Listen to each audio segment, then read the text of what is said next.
보험금을 노리고 남편을 살해한 이른바 계곡 살인 사건의 피의자 이은혜와 조현수가 어제 저녁에 구속됐습니다. 사건이 발생한 지 2년 10개월 만입니다. 자세한 내용 오늘 아침엔 이도성 기자와 함께 전해드리겠습니다. 네, 법원이 구속영장을 발부하면서 도주의 우려가 있다 이렇게 밝혔습니다. 네, 검찰 수사를 피해 도피 행각을 벌여왔기 때문에 어찌 보면 당연한 결과이기도 합니다. 이 두 사람은 어제 오후 인천지방법원에서 열린 구속 전 피의자 신문에 출석했는데요. 조현수는 고개를 푹 숙인 채, 이은혜는 장갑을 낀 두 손으로 얼굴을 가린 채 취재진의 질문에 답하지 않고 법정으로 향했습니다. 당시 현장 분위기 어땠는지 잠시 보겠습니다. 계획적 살인 인정하십니까? 고인과 유가족들에게 미안하지 않으세요?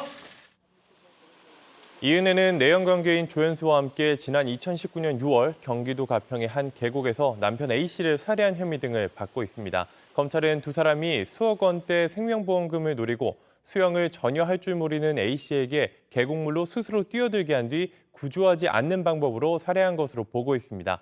앞서도 독성 있는 물질이 담긴 음식을 먹이거나 낚시터 물에 빠뜨려 살해하려 했던 것으로 드러났습니다.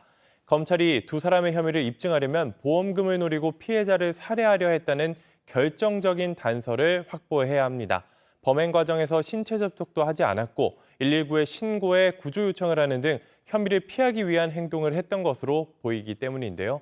두 사람은 구속 전까지 혐의에 대해 구체적인 진술을 피해왔습니다. 네, 그리고 한편 인천에서는 이 철거가 예정됐던 고시원 관계자들이 퇴거 요구에 반발하면서 경찰과 대치를 했었는데 밤사이 좀 변화가 있었나요?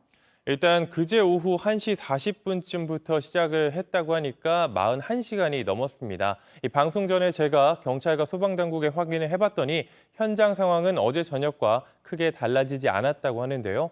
건물 안에 있는 건 고시원 원장과 직원 등 2명입니다. 인화물질로 불을 지르려고 한다는 신고를 받고 경찰과 소방이 출동한 뒤로 대치가 이어지고 있습니다.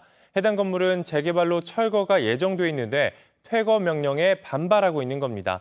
최근 수도와 전기가 차례로 끊기면서 건물주 등과 갈등이 커졌고 용역업체까지 동원되자 상황이 더 악화한 것으로 알려졌습니다. 같은 고시원에 머무르다 거처를 옮긴 분을 저희 취재진이 만났는데요. 이야기 들어보시겠습니다.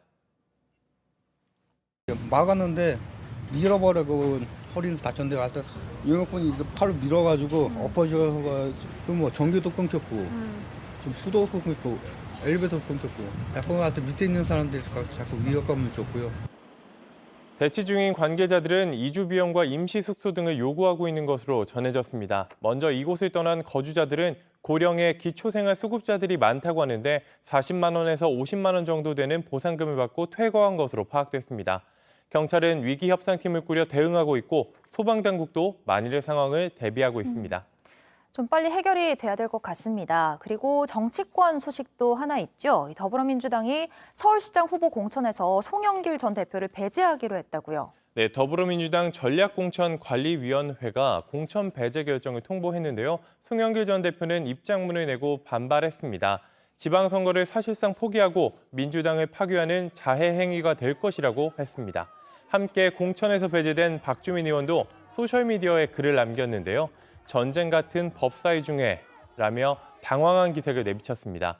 박 의원은 현재 검수완박 법안 조문 심사를 하고 있는 법사위 제1소위원회 위원장입니다. 박지원 공동비대위원장도 오늘 새벽 당원과 서울시민, 국민을 모두 외면한 결정으로 규정한다며 경선을 치러야 한다고 밝혔습니다. 민주당은 앞서 서울시를 지방선거 전략공천 지역으로 결정했고 시장 후보엔 송 전 대표와 박 의원, 김진애, 정봉주 전 의원 등이 등록했습니다. 오늘 비상대책위원회 회의가 열리는데요. 여기서 송 전 대표와 박 의원을 서울시장 후보자 공천에서 배제할지를 최종적으로 결정합니다. 최종 결정은 오늘 나오겠네요. 네, 잘 들었습니다. 이도성 기자.